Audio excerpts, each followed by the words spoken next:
Hello all, and welcome to the Marshmallow Dungeon. That is my new pain cave. If you've been following along, you've seen that it'll have a few updates here already, and one of the newest ones is right behind me with the new Technogym trainer. But we'll be hopefully getting rid of these marshmallow walls here soon and having it looking a little bit more of a pro look for the pain cave. But for this video, I've actually had a number of questions since the last one that I put out with the Pso-Rite and the hip hook. And with the last video, I maybe should have actually done some demonstrating with it instead of just talking through some of the research behind each product and why I kind of preferred one over the other. But with it being a sale time of year, both of these items are on sale right now.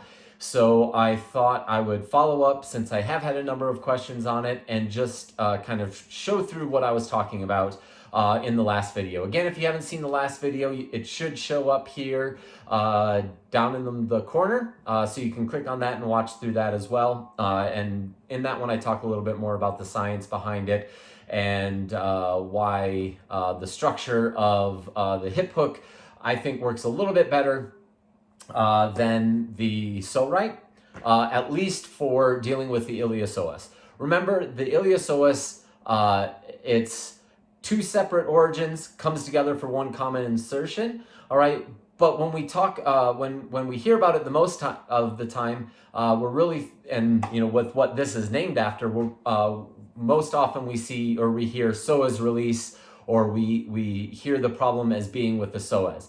And it is a little bit of a larger muscle, and it is one we talk about a lot. But remember, the two origins essentially communicate with each other, and you can't really release one and expect both to release. And if you don't release the iliacus as well, or don't address that if that is tight, the psoas is just going to tighten right up again afterwards.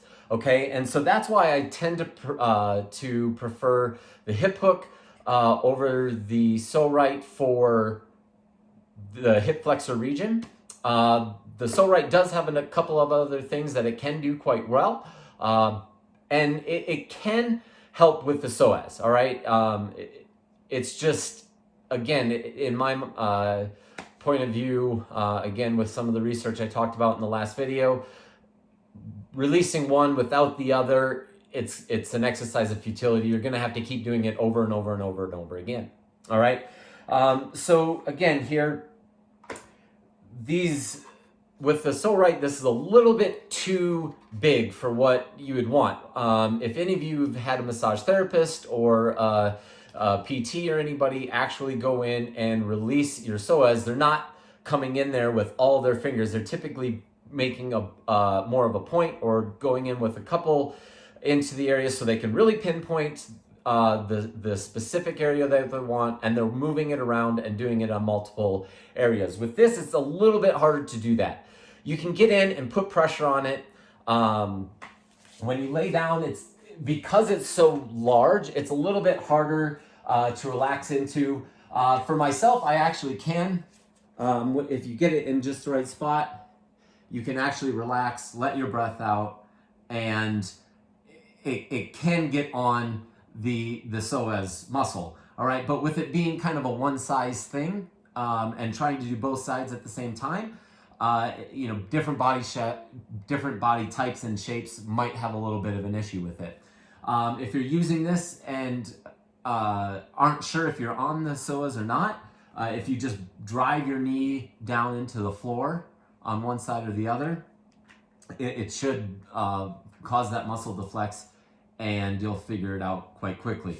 All right, but if you remember from the anatomy side of things, the iliacus is also needing to be addressed. All right, and that sits basically inside the hip bones here.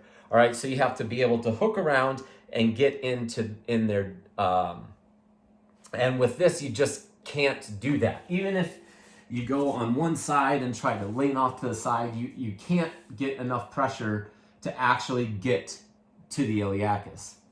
All right, that's not the case with the hip hook.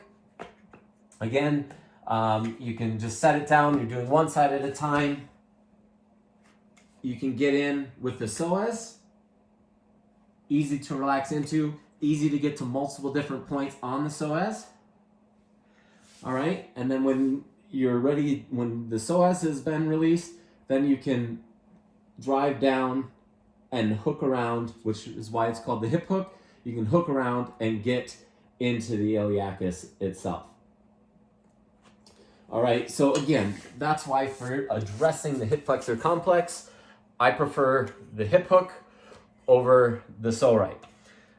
The Pso-Rite does have a few other functions that it can do that the hip hook can't. All right, I actually, you can, they on the website, they have a manual of a bunch of different things. Some of them, yeah, are fine.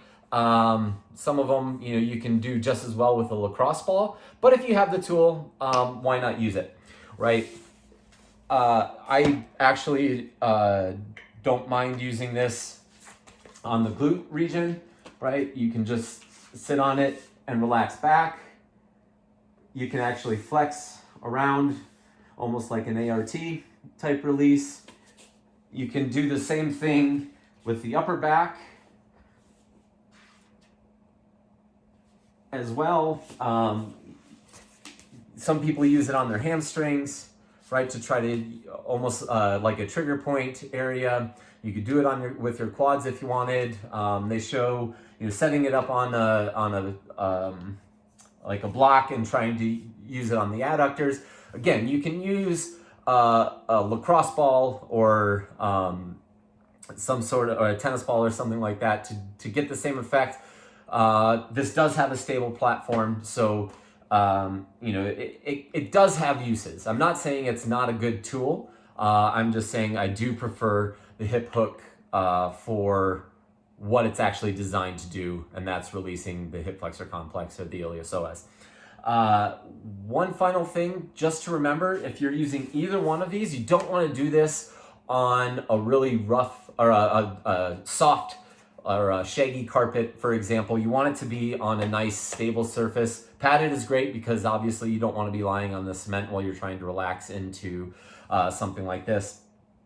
So doing it on top of a yoga mat or something like that makes it great. This one has a little bit of a wider base, so it's not going to wiggle on you quite as much, so it's not as big of a deal. But both of them are going to have better results if you are doing it on a much less forgiving surface. All right, that's all I have for you today. Again, both of these are going to be linked below. They're both on sale right now through the holidays. So, hopefully these are helpful. Leave any questions or comments below. If you're liking what you're seeing, give it a thumbs up, hit the subscribe button and help me out there. Otherwise, until next time.